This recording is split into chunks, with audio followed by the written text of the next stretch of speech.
Welcome to my CG exam. आज मैं आपके लिए भूगोल का टेस्ट सीरीज 1 लेके आया हूं, जो कि अभी आगामी परीक्षा पटवारी की परीक्षा होने वाला है, एसएससी सीजीएल आने वाला है, उसके लिए अत्यंत इंपॉर्टेंट है।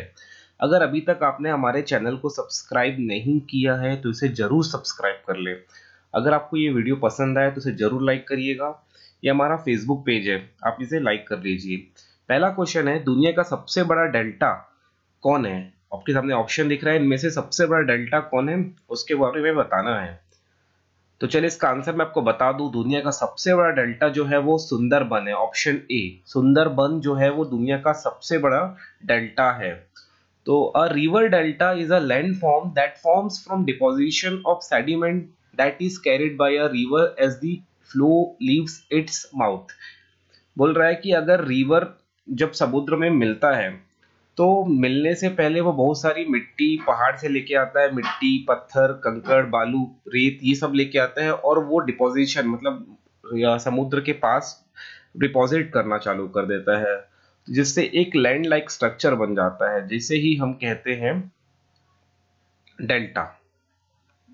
तो दुनिया का सबसे बड़ा डेल्टा का आंसर क्या होगा? Option A, Sundarban. दूसरे क्वेश्चन की ओर चलता हूं। कौन सा देश 49वें समांतर से विभाजित है? Which countries are separated by the 49th parallel? Option आपके सामने है, तो चलिए इसका आंसर मैं आपको बता दूं। 49वें समांतर से विभाजित कंट्रीज है यूएसए एंड कनाडा, संयुक्त राज्य अमेरिका और कनाडा। ये 49वां 49th पैरेलल लाइन है जो कनाडा और यूनाइटेड स्टेट्स को डिवाइड करता है। मतलब यहाँ के इस साइड कनाडा और इससे नीचे जो है वो अमेरिका है। इस तरह से ये डिवाइड होता है। अगला प्रश्न है, द डार्क कॉन्टिनेंट इज, इनमें से कौन सा डार्क कॉन्टिनेंट है? तो चलिए इसका आंसर आपको बता दूं। इसका सही आंसर है ऑप्शन है अफ्रीका। अफ्रीका को डार्क कॉन्टिनेंट कहते हैं। अगला क्वेश्चन है, Manchester of south India is, दक्षिण भारत का मैनचेस्टर कौन सा है? तो आपके सामने ऑप्शन दिख रहा है, तो इसका सही आंसर है कोयम्बटूर। कोयम्बटूर को दक्षिण भारत का मैनचेस्टर कहते हैं। The tag Manchester of India is specially related to textile industries. Manchester का जो टैग है वो टेक्सटाइल इंडस्ट्रीज से रिलेटेड है। टेक्सटाइल मतलब कपड़ों का उद्योग। And is given to Coimbatore. Coimbatore को कहा जाता है, कोयम्बटूर में कपड़े का ज्यादा ही इंडस्ट्रीज हैं। तो चलिए अगले क्वेश्चन की ओर चलते हैं। पश्चिम बंगाल में रानीगंज किस लिए जाना जाता है? Raniganj in West Bengal is known for. तो ऑप्शन आपके सामने दिख रहा है, पेट्रोलियम, कोयला, एल्यूमिनियम, यूरेनियम। तो चलिए इसका आंसर मैं आपको बता दूं। पश्चिम बंगाल में रानीगंज कोल के लिए, कोयला के लिए प्रख्यात है। Raniganj coal field is primarily located in the Asansol in Durgapur in the Indian state of West Bengal. It is famous for coal production. Coal mining in India first started in the Raniganj coal field. को भी याद रखना है कि सबसे पहला coal field India का रानीगंज में स्टार्ट हुआ था, जो कि वेस्ट बंगाल में स्थित है। अगला क्वेश्चन है, हुटी गोल्ड खान किस राज्य में स्थित है?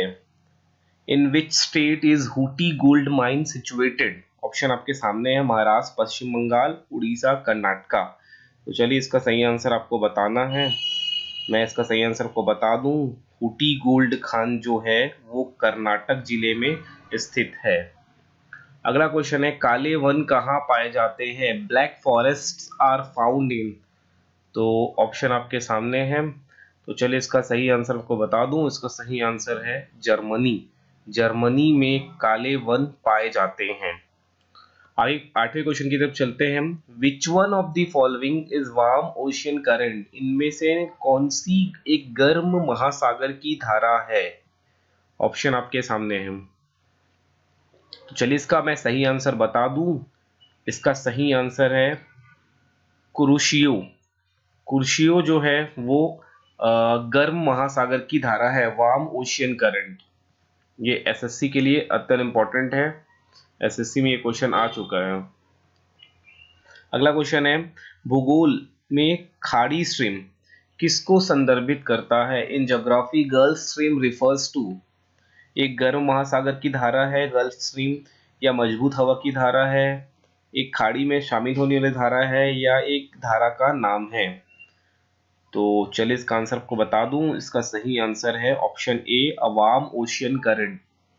ज्योग्राफी में गल्फ स्ट्रीम एक वार्म ओशियन करंट को डिनोट करता है। अगले क्वेश्चन की ओर चलता हूं। निम्नलिखित देशों में से कौन सा यूरेनियम का सबसे बड़ा उत्पादक है?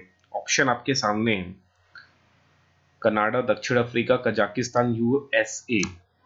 यूरेनियम का सबसे बड़ा उत्पादक, लार्जेस्ट प्रोड्यूसर ऑफ यूरेनियम। तो चलिए इसका आंसर आपको बता दूं, इसका सही आंसर है Kazakhstan. Kazakhstan is the largest producer of uranium in the world। मैं 11 क्वेश्चन की तरफ चलता हूं। Census of the population in India is done after dash every dash year. Bharat में आबादी की जनगणना प्रत्येक डैश समय के बाद की जाती है। कितने समय के बाद हमारे यहाँ जनसंख्या की जनगणना होता है? तो इसके सही आंसर है ऑप्शन ए, 10 ईयर। हर प्रत्येक 10 साल में हमारे यहाँ जनगणना की जाती है। अगला क्वेश्चन है, कार्टोग्राफी है। कार्टोग्राफी इज, तो मैप मेकिंग है, ग्राफिक प्रतिनिधित्व के माध्यम से मानचित्रण, माप के माध्यम से मानचित्रण, उपयुक्त सभी। तो कार्टोग्राफी है ना, वो उपरोक्त सभी आएगा, ऑप्शन डी। मतलब कार्टोग्राफी में मैप मेकिंग भी किया जाता है, map making through graphic representation, ये भी सही है। ऑप्शन सी जो है मैप मेकिंग थ्रू मेजरमेंट, ये भी सही है। मतलब इसमें मैप मेकिंग ही मेनली काम होता है। तो मैप मेकिंग के लिए आप ग्राफिक से रिप्रेजेंट करते हैं, मेजरमेंट से रिप्रेजेंट करते हैं, सब चीज आंसर सही हो जाएगा। अगला क्वेश्चन है, वायु प्रदूषण के प्राकृतिक स्रोत है। Natural sources of air pollution are. Option आपके सामने है। तो चलिए इसका सही आंसर मैं बता दूं। इसका जो सही आंसर है, नेचुरल जो वायु प्रदूषण का स्रोत है वो है ज्वालामुखी विस्फोट, वोल्केनिक इरप्शन। उच्चतम ऊंचाई का नागरिक हवाई अड्डा कहां स्थित है? आपके सामने ऑप्शन है, the civilian airport of highest altitude is in. Option आपके सामने है। तो चलिए इसका सही आंसर बता दूं, इसका सही आंसर है चाइना में। चीन में उच्चतम ऊंचाई, मतलब सबसे ऊंची ऊंचाई में हवाई अड्डा है जो नागरिकों के लिए है, आम नागरिकों के लिए। अगला क्वेश्चन है, कामाख्या मंदिर कौन से राज्य में पर्यटन का एक महत्वपूर्ण स्थान है? तो ऑप्शन आपके सामने है। इसका सही आंसर है असम। असम में कामाख्या मंदिर स्थित है। तो आपको इतना याद रखना है। आपको अगर ये वीडियो पसंद आया तो इसे जरूर लाइक करिएगा। ये भूगोल का टेस्ट सीरीज 1 है। मैं बहुत जल्द टेस्ट सीरीज 2 लेके आऊंगा, जो कि अभी आगामी परीक्षा पटवारी होने वाले उनके लिए बहुत ही इंपॉर्टेंट है। Thank you.